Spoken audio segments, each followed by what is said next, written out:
Alright, hi everybody. Welcome to another episode of the Payoff Pitch. I'm your host, Paul Valley.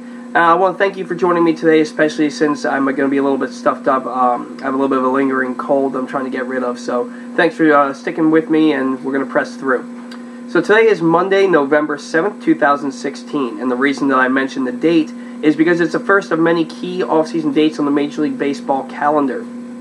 At 5 p.m. today is the deadline to extend qualifying offers to your free agents. And the top two candidates on the Orioles to receive those qualifying offers are Matt Wieters and Mark Trumbo.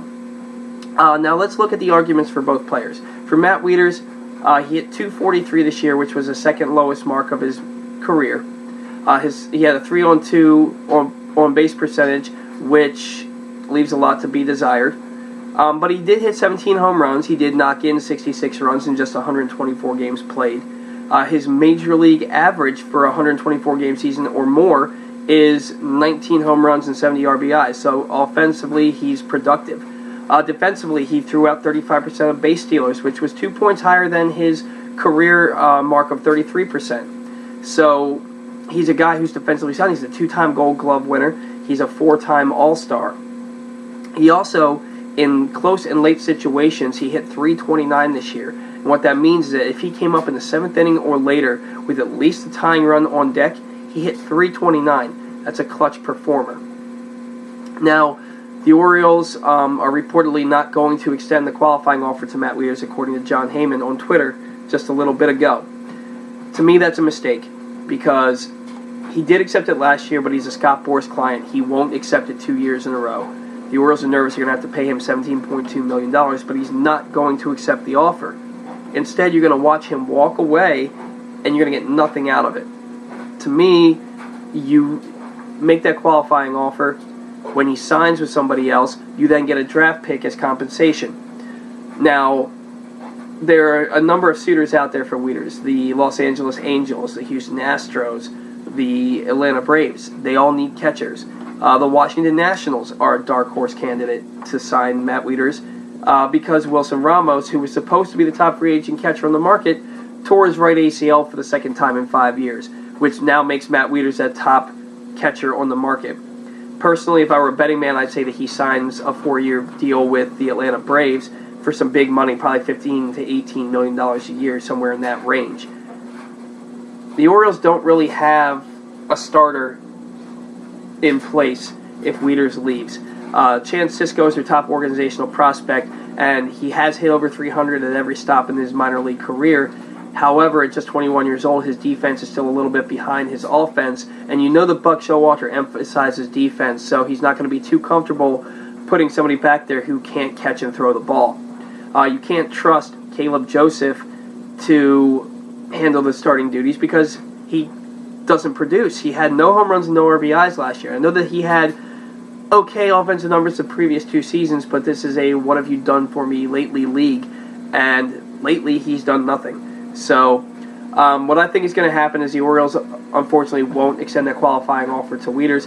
He leaves on a 4-year deal with a team like the Atlanta Braves, and the Orioles are going to have to go sign somebody like Kurt Suzuki or Nick Hundley to be a stopgap until Chance Sisco is ready, or until Caleb Joseph can prove that he's deserving of the starting nod as catcher.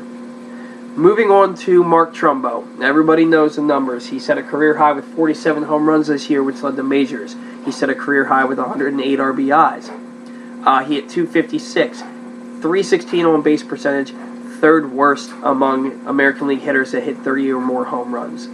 Not getting it done as far as getting on base.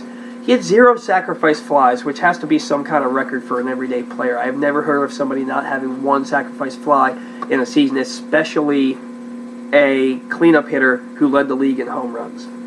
So the Orioles are expected to make the qualifying offer to Mark Trumbo because the way they see it, it's a win-win. Either he accepts and they have a premier slugger back in their lineup for just $17 million a year, or he declines and they get a first-round draft pick. I think that he's probably going to decline the qualifying offer, test the free agent market, see what's out there. He might come back. He's been outspoken saying he does want to come back to the Orioles. The Orioles want him back. It's just a matter of getting that money figured out. I don't think he gets a contract extension from the Orioles. I think it's either a qualifying offer or bust. Wouldn't be surprised to see him get that 4-year, $57 million deal that Nelson Cruz got a few years back, though Mark Trumbo will still be 3 years younger than Nelson Cruz was at the time of his deal on opening day. So, me personally, I was outspoken in the last show saying that, I appreciate everything that Trumbo did this year, but I'm not going to be sorry to see him go. He struck out 170 times. When you have a guy like Adam Jones who struck out over 130 times this season, and a guy like Chris Davis who struck out 218 times this past season, you don't need another 170 strikeouts in that lineup. You can't have your 4 and 5 hitters striking out almost 400 times combined. I don't care that he had 108 RBIs. How many more RBIs could he have had he been able to hit a sacrifice fly in a clutch situation, or hadn't struck out so much? For me, I'd rather see a guy like Matt Holliday sign here, provide the batting average and the on-base percentage, and still drive in runs. And we'll talk about that in another show, talk about some free agents that I would covet moving forward. Next show that we're going to do, I'm not going to tell you the players, just leave you with a little bit of a cliffhanger, but the Orioles have another free agent that I think they really need to talk with and get a contract for. I think he's very versatile and helps the team. And we'll talk about that in the next show. But until then, please follow me at Paul Valley III on Twitter. And, as always, go O's. Thanks for watching.